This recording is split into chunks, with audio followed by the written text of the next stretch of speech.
Utica, North Africa. Summer of 46 BC. The night air off the Mediterranean was heavy and still, the kind of humidity that makes wool cling to the back and lamp smoke hang at shoulder height. In a second-floor room of a borrowed villa, a 58-year-old Roman senator named Marcus Porcius Cato sat on the edge of a low bed and asked his slave for a book. The papyrus came dry, brittle at the edges from the long sea voyage, the reed pen marks of the Athenian copyist, so fine you could feel them with a thumbnail.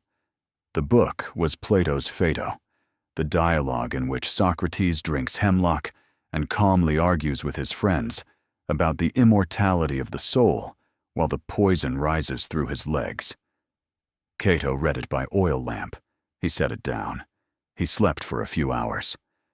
At dawn, with the lamp almost out, he read it again. Then he reached under his pillow, took out a short sword, and opened his own stomach. He was penniless.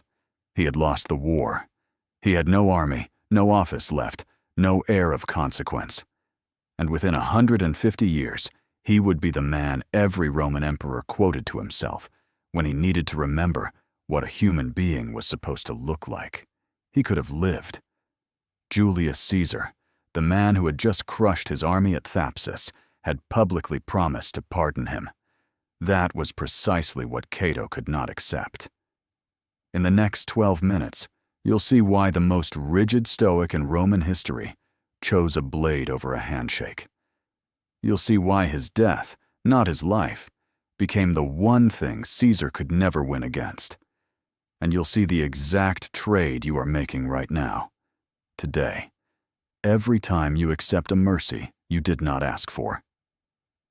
Miss this, and you'll keep calling that trade comfort. Almost nobody teaches what it really is.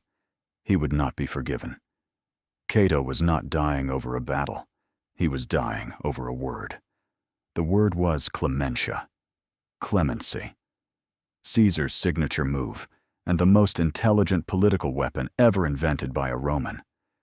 When Caesar defeated an enemy, he did not execute him. He invited him to dinner. He made the man whole again in public, and the man walked out alive, fed, complimented, and, in the same motion, owned. Because you cannot oppose a man who spared you. You owe him the breath in your lungs. Machiavelli, 1500 years later, would write that it is safer to be feared than loved. Caesar understood something subtler, that being loved by the thing you should fear is the finishing blow. Every senator who accepted the pardon became Caesar's property. Not legally, morally. The mercy was seductive. Caesar's messengers said Rome needed him, that Caesar himself admired him above every other Roman alive. They offered him his life, his estate, his dignity, his future. Every word was true. That was the trap. Cato understood this with a clarity that terrified his family. His answer was to close the door and ask for the book. Every mercy accepted is a chain agreed to. Mercy is granted by the stronger to the weaker, and the weaker, by taking it, ratifies the ranking. Watch what this looks like in your life today. The manager who forgives the mistake instead of firing you, and now has a permanent transaction open with you, cashed every time you almost push back in a meeting and don't. The parent who lets it go instead of settling it, and now owns every holiday for the next decade. The platform that reinstates your account, and now owns every word you post. You took the mercy, and the mercy bought a piece of you. He would not be forgiven. I know this is sitting hard in your chest right now. It's supposed to. Take 1 second and subscribe. This channel exists to put the coldest, sharpest lessons of the ancient world back into hands that can actually use them. Subscribe, and the next philosopher finds you on time. Do not, and the next time an algorithm hands you the truth, it will be someone selling you a course on it. Your call. There is a Stoic image older than Cato that he would have carried in his head every day of his life. The inner citadel, a fortress inside the mind, that no army, no emperor, no circumstance can enter without your permission. Marcus Aurelius would write about the inner citadel in his private notebook 150 years after Cato's death. Epictetus would teach it to Roman soldiers. Seneca would describe it in letters to his nephew. But Cato was the one who proved the inner citadel was real. He made his own death voluntary. Every human being dies. Most people die to something: a disease, an accident, an enemy, time. The death happens to them, and they are, in the final moment, a passive object. Cato's entire philosophy was the argument that this passivity is a choice, not a fact. At any moment, a Stoic has a door. The door is the sword, the cliff, the poison, whatever severs you from the world when the world is no longer one you can live in with integrity. You rarely open the door. The door's presence is what makes every other moment free. So let me ask you directly, what would you do? Imagine you are in a room, a job, a marriage, a country, a conversation, that you have told yourself you cannot leave. Now imagine you could leave right now, and you simply choose not to. Same room, same chair, same people. Your posture has changed completely. I am here by consent, not necessity. That is the inner citadel. I am not going to lecture you. I am going to ask you to confess something to yourself, quietly, while nobody is watching. In every relationship, every job, every obligation you have right now, answer one question honestly. Am I here because I chose this today, or because I am afraid of what leaving looks like? If the honest answer is the second one, you are living inside Caesar's pardon. You have drawn a ceiling on your own honesty, and you built it yourself.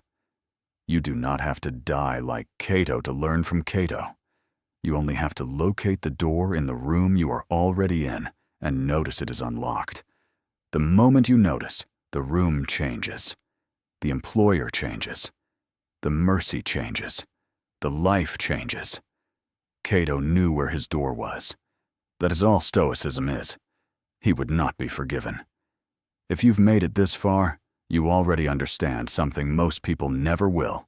And the next part is the one that takes the longest to accept. Watch what happened the morning after Cato opened the wound. His physician sewed him back up while he slept. He woke, realized they had intervened, and with his own hands, in front of his horrified son, tore the stitches out. That is the lesson most people miss about Stoicism. The next minute will change how you read every Stoic line you have ever heard. Imagine the geometry of it.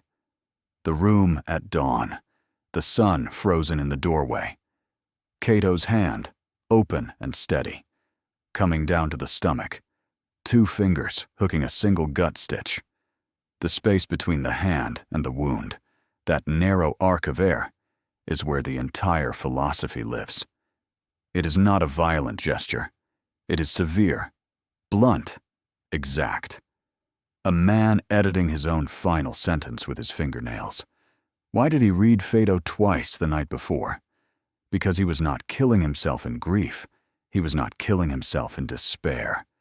He was killing himself as a philosophical statement. And he wanted to be sure his mind was the one writing it, not his panic. Phaedo is Socrates' last conversation. Socrates argues that a philosopher should not fear death, that the practice of philosophy is, in a sense, the practice of dying. Cato read it once to steady his hand. He slept. He read it again at dawn, because a Stoic does not make a final decision on a tired mind. 2 readings, spaced by sleep, were his last quality check on his own clarity. That is not despair. That is argument.